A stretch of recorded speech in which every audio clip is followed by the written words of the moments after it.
Sayrd, how you doing? Doing well. How are you doing? I'm doing great. Well, Sayrd, I'd love to jump in. I guess first and foremost, I'd like to hear a little bit more about yourself and your current position.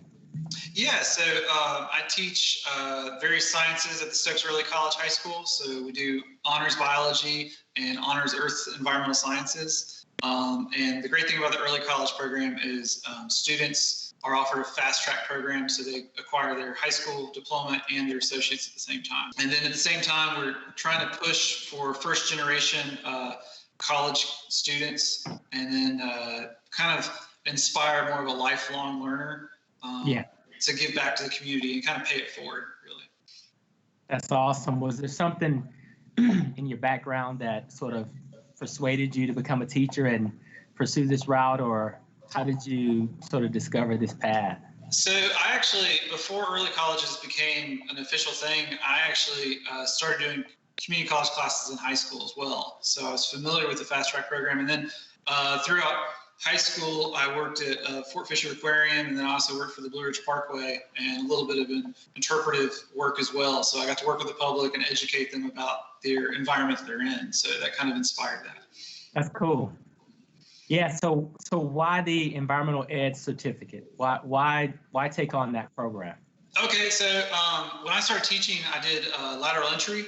So I had a lot of background in the field experiences. So I would teach content based on the standards, but when I'd kind of get on side tangents about what I did in the field and biological studies, the kids really latched onto that. And they like myself and many students, we really like Dirty Jobs, the show. And if I could kind of incorporate that in education and show them, if you get your hands dirty, you can actually make a living doing it too. And then we talked about the different science realms out of that. So with the certificate, I not only was able to go back out in the field and bring these like nuggets of knowledge, if you will, back to the classroom, but we could talk about how our state has a great diversity of flora and fauna, not only just to ID, but to appreciate too and conserve. Yeah, that's great. Well, and so give me a little bit of a flavor about your project, and I'd love to get some insight on what your favorite parts of the certificate program were.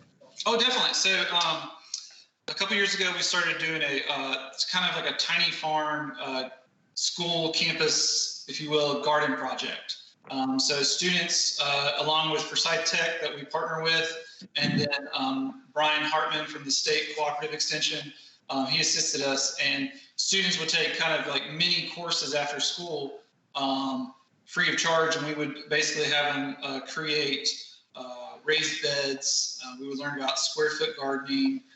We would learn how to do mix appropriate soils in the area, and then we would sow seeds and go from there. And then once they had that basis of knowledge, we went to Monarch, which is a facility in Walnut Cove nearby, and we assisted them and their patients with their gardens and so forth. Ideally, our plan is in the future, we're actually relocating our garden because of some construction, but to continue the project and actually do a school-wide composting program. That's our next objective. That's pretty cool. Thank you. Yeah. We're hoping to reap the benefits of the fruits and veggies that we do produce and give that to local food banks and so forth as well. Yeah. Well, and I know COVID obviously has altered the way you're delivering content. How are you finding the experience with COVID and connecting with your students? It's definitely a different animal for sure. So a personal aspect. So I'm trying to be a model citizen while teaching at the same time. So how we can give back to the environment, not just in the classroom, but beyond that.